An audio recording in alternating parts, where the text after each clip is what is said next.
আবার নতুন ভাবে জঙ্গি সৃষ্টি করতেছে। এই দেখেছেন কয়েকদিন আগে জঙ্গি নাটক শুরু হয়েছে। এই জঙ্গি নাটক এটা বাংলাদেশের কোনো সংস্কৃতি নয়, এটা ভারতের এক সংস্কৃতি। এই জঙ্গি নাটকের মাধ্যমেই এদেশের আলেম ওলামা মাদ্রাসা মুসলমানদেরকে ধ্বংস করার অস্ত্র হিসেবে ব্যবহার করেছে। কোন অবস্থাতেই বিজেপি এদেশ দখল করবে, আমাদের দেশে কর্তৃত্ব করবে, বাংলাদেশে একজন মুসলমান একজন মুমিন জিন্দা থাকতে এই স্বপ্ন পূরণ করতে দেওয়া হবে না ইনশাআল্লাহ। আমাদের স্বাধীন দেশে স্বাধীনভাবে বসবাস করতে চাই।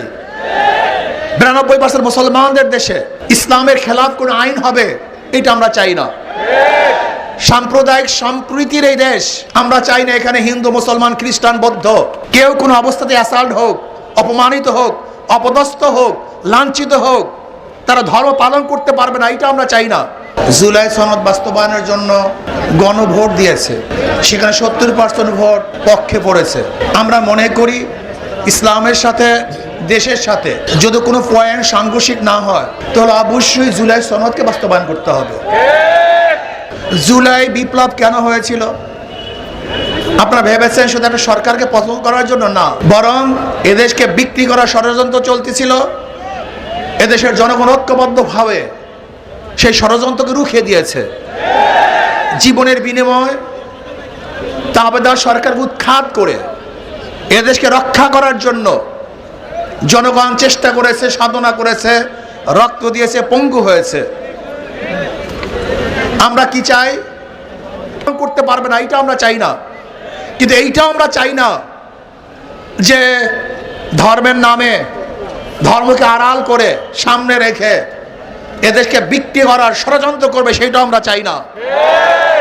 আপনারা জানেন বাংলার মানুষ কিন্তু যারা হিন্দু সম্প্রদায় তারা কিন্তু দেবী ভক্ত, রাম ভক্ত না।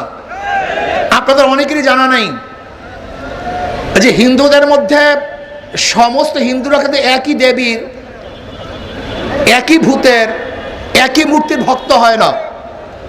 এক এক এলাকায় এক এক ধরনের মূর্তি তারা ভক্ত হয়। যেমন বাংলার মধ্যে সবচেয়ে বেশি দেবী ভক্ত, কিন্তু ইউপির মধ্যে এবং মুদির এলাকায় সেখানে তারা রামের ভক্ত। বাংলাদেশে হলো দেবী ভক্ত, মুদির গ্রুপ তারা হলো রামের ভক্ত। এখানে দেবী মূর্তি স্থাপন না করে রামের মূর্তি স্থাপন করার কারণটা কি একদিন চিন্তা করেছেন? এই চিন্তা কিন্তু অনেকেই করেন নাই।